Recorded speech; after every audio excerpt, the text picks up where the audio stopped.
قال المؤلف رحمه الله, the author, may Allah have mercy upon him, said, to fear Allah to the extent that the person does not sin. The explanation among the obligations of the heart is al-muraqabatu lillah, having remembrance and observance of Allah Ta'ala. This means to have the perpetual fear of Allah in the heart. That means constant, ongoing, continuing. So the meaning of the muraqabah, observance, here is the continual and constant fear of Allah in the heart, so that one would refrain from what is forbidden. This continual and constant fear of Allah in the heart needs to be to the extent that one refrains from what is forbidden, and it prevents him from being unmindful, neglectful about fulfilling the obligations. So the obligation of the heart is to fear Allah to the extent that you don't sin. So if you committed a sin, then obviously you didn't fear Allah enough to not commit that sin. So you fell short in that heart's obligation to fear Allah to the extent that you don't sin. For this reason, it is obligatory on the accountable person, the author says, upon becoming accountable, to make the intention to do all of the obligations and to avoid all of the sins. Allah said in Surah Al-Imran 175, فَلَا تَخَافُوهُمْ وَخَافُونِ إِن كُنتُم مُؤْمِنِينَ. Do not fear them. Fear me if you are believers. And he said in Surah Al-Ma'idah, ayah 44, فَلَا تَخْشَوُا النَّاسَ وَاخْشَوُونَ. Do not fear the people, fear me. In this verse, Allah forbids the rulers from fearing other than Him in their governing. In their governing, their positions, and in their executions of the religious rules, so that they do not execute what is different from what they were ordered, and that they would be just, despite their fear of an unjust ruler or fear of harm from anyone. Allah ordered them to fear Him so that they would not oppose the commands of Allah. Al-Bukhari narrated from the route of Anas ibn Malik that the Messenger of Allah sallallahu alayhi wasallam said, لو تعلمون ما أعلم لضحكتم قليلا ولبكيتم كثيرا. Had you known what I know, you would have laughed little and cried a lot. قال المؤلف رحمه الله والرضا عن الله بمعنى التسليم له وترك الاعتراض. The author said, may Allah have mercy upon him, and accepting what Allah has willed, meaning submission to Him and abandoning objection to Allah. The explanation: it is obligatory on the accountable person to accept what Allah has ordained. This means that a person should not object to Allah, neither in his heart nor with his tongue, not inwardly nor outwardly. In what Allah has ordained and predestined, one is not entitled to object. Thus, one accepts what Allah ordained of good or evil, sweet or bitter, comfort or discomfort, happiness or sadness, tranquility or pain, while not mixing the issues by believing that one has to accept the unlawful and the evil created matters. The destined, created, ordained things would either be acceptable to Allah or not acceptable. If the created thing is acceptable to Allah, it is obligatory on the slave to love and accept it. If the destined, ordained, created thing is not accepted by Allah, like the forbidden matters, it is obligatory on the slave to hate that, but without hating that Allah willed for it to take place. The sins are among the things that Allah has created and ordained, and it is obligatory upon the slave to hate them for the fact that Allah did not make them acceptable deeds, and He forbade His slaves from doing them. So there is no contradiction between believing in the qadar, destiny, and disliking some of the ordained, destined things. What is obligatory for you to accept is the attribute of Allah, which is His destining, as well as the creating, for it is His attribute also. What is obligatory is to hate what is created but is forbidden by the religious law. قال المؤلف رحمه الله وتعظيم شعائر الله. The author, may Allah have mercy on him, said, and glorifying the signs of Allah's religion. Explanation. As for glorifying the sha'air, religious signs and symbols, this means one cannot degrade them. Like the prayer, the Kaaba, the Jama'ah prayer, the khimar of the woman, the beard, and the beard of the man as religious symbols. Not just a woman has a khimar, so her khimar, I can't belittle it. Rather, the khimar as a religious symbol. Not just a man has a beard, and so I cannot belittle it. So if I belittle it, I'm committing a sin because it's a beard. No. The man's beard as a religious symbol. So whatever is a sign of the religion, it is obligatory to glorify that in the heart. And it is haram to belittle it. The adhan, for example, the masjids. قال المؤلف رحمه الله, the author, may Allah have mercy on him, said, والشكر على نعم الله بمعنى عدم استعمالها في معصية. The author, may Allah have mercy on him, said, being thankful for the endowments from Allah, meaning to not use them in sin. Explanation. Thankfulness is of two categories, obligatory thanks and recommended thanks. The obligatory thanks is the deed that proves that one is glorifying the one who endowed upon him and endowed upon other than him, the one who endowed upon him and everyone else. That gratitude would be by not using the endowment to disobey Allah. This is the thanks that has been made obligatory on the slave. Whoever preserves and protects his heart and organs and whatever Allah has bestowed upon him, like money, from being used in a sin, then he is the shakir, the thankful slave. If one becomes well-grounded and consistent in that, he will elevate to the level of the shakur, extremely grateful and appreciative slave. This is why Allah said in the Quran, in Surah As-Saba, Ayah 13, وَقَلِيلٌ مِّنْ عِبَادِيَ الشَّكُورِ. Few of my slaves are shakur, extremely appreciative.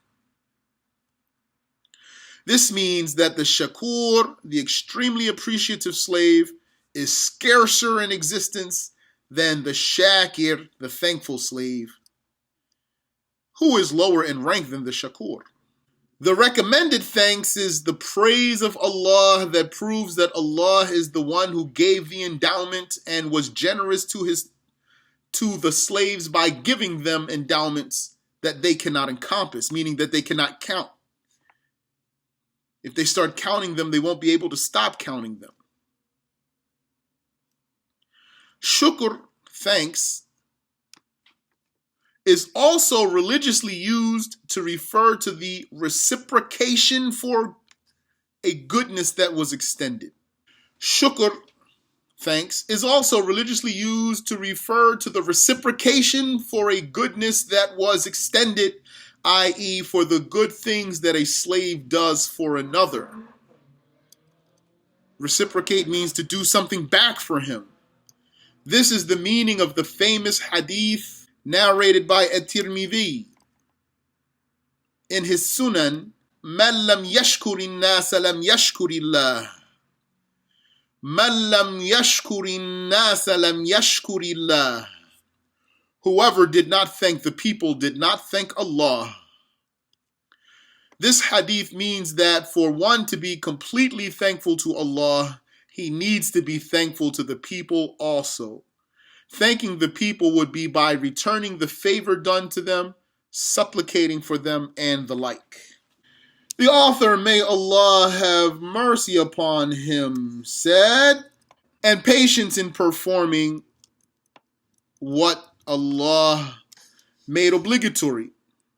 Patience in refraining from what Allah made forbidden, and patience with what Allah has inflicted one. The explanation is that patience, as-sabr, is detaining the self, holding the self back, and defeating it. Allahu Akbar. Making it bear with something that it dislikes, or making it bear with abstinence from a pleasure. Sabr, patience. And so the obligatory patience upon the accountable person, meaning the obligation of the heart, is being patient with fulfilling what Allah made obligatory of acts of obedience, meaning fulfilling that despite what might be against his self. Like for a person to get up from bed to go pray, this is hard on the self because he has to leave the comfort and the warmth. Also, like paying the zakah, because he has to give his money, he has to let it go. Or like fasting, he has to not eat. He has to refrain from eating. And even Hajj, because he has to go into the state of ihram and go around the mountains and circumambulate the Kaaba. He has to do it. So to be patient with that. We are not saying this is disliked. We're saying he has to do it even if he doesn't feel like it. So he has to be patient. Like a person that needs to take a ghusl and they have to use ice water because it's all they have, like ice cold water or ice water, because it's all that they have, and they can't do tayammum because they have this water. So they have to do it because they have to pray. The obligatory patience upon the accountable person, meaning the obligation of the heart, is being patient with fulfilling what Allah made obligatory of acts of obedience, meaning fulfilling that despite what might be against his self. Thus, the obligatory patience upon the accountable person is being patient with fulfilling what Allah made obligatory of acts of obedience. Having patience to refrain from what Allah made forbidden, meaning to stop the self from doing what Allah made forbidden. And it is obligatory to bear what Allah inflicted you with. And bearing it means not to object to Allah. It also means not to enter into something haram because of the hardship, because of the infliction. So being patient with the hardship includes not objecting to Allah and not sinning because of the hardship. Such as a person who was rich and lost all of his money, and so he is ruined, but he doesn't sin because of this hardship. Surely many people fall into sins because they abandon patience upon calamities, and they are of different levels in this issue. Among them are those who fall into apostasy when the calamity hits them. He goes out of Islam and blasphemes. And among them are those who fall into striving to acquire money in a haram way, like what happens to a lot of people. They get desperate, so they sin. It would be better for them to be broke than to commit haram. Some people make so many excuses as to why they continue their haram job, and they think they should continue their haram job until they find a halal job to replace it. And what a bad idea that is. Rather, what they should do is quit immediately and rely on Allah. Even if people talk about them, even if people say they are stupid, it is better for them to lose their possessions than to gain haram. Because losing his possession will not get him into hellfire on the day of judgment, but gaining the haram will. In fact, losing his possessions may be a reason for him to be forgiven, because he will be patient for obeying Allah. And even if he lost everything in this lifetime, Then in the hereafter, imagine what Allah will give him because he wanted to obey Allah. The people whose hearts are attached to the world, the people who have no fear of the day of judgment, they will say, that is ridiculous. That is insane. You are telling me to live on the street? If I got to sell alcohol, then I will. I am not going to live on the street. I am not saying to live on the street. I am saying don't do a haram job. And if you could not find a halal job, then it is better to live on the street and avoid the haram if that is what it leads to. Insha'Allah, Allah will forgive you in the hereafter if you die as a Muslim. If the person was a kafir, then that is worse. Then they have nothing in the dunya and they have nothing in the hereafter. The Shaykh said many people, because of their poverty, would acquire haram and they would strive to acquire money through lying and the like. قال المؤلف رحمه الله, the author, may Allah have mercy on him, said, وَبُغْضُ الشَّيْطَانِ, and hating the devil. Explanation. It is an obligation of the heart upon the accountable people to hate the devil. That is because in the Quran, Allah has given us an extreme warning from him. Allah said in Surah Fatir, Ayah 6, فَاتَّخِذُوهُ عَدُوًّا, so take him as an enemy. And there are numerous other verses like this. The devil here refers to the blasphemous jinn. As for the believing jinn, they are like the believing humans. Some are pious and some are sinners. The word ash-shaytan, the devil, can also be used to refer to Iblis himself. May the dam of Allah be upon him, who is the great-grandfather of the jinn. Question, do the believer jinn also go to Al-Jannah? Answer, yes, for sure. Anyone who dies as a believer goes to paradise. That's true. Question, what is his wife? Answer, I don't know the story of his wife. So I don't know personally. I have no information about that. All right, let's do one more, inshallah. There's a short one and then we'll stop. Barakallahu feekum, brothers and sisters. The author, may Allah have mercy on him, said, hating the sins. Explanation. Hating the sins is obligatory because Allah made them forbidden for the accountable people to commit. It is obligatory for one to dislike the sins and to object to them in his heart, whether they came from himself or from a person other than him. Inwardly, the least you are obligated to do is hate the sin. So if you see a woman without a scarf, that does not mean you hate her, but you hate the sin. You say, A'udhu billah. And this is useful because it is hard to do something if you don't enjoy it. Meaning, if you really hate sins, then it's hard to do them, because how easy is it for someone to do what he dislikes doing? So if you really hate the sin, then you won't do it because you don't want to do what you don't enjoy. Wallahu ta'ala a'lam.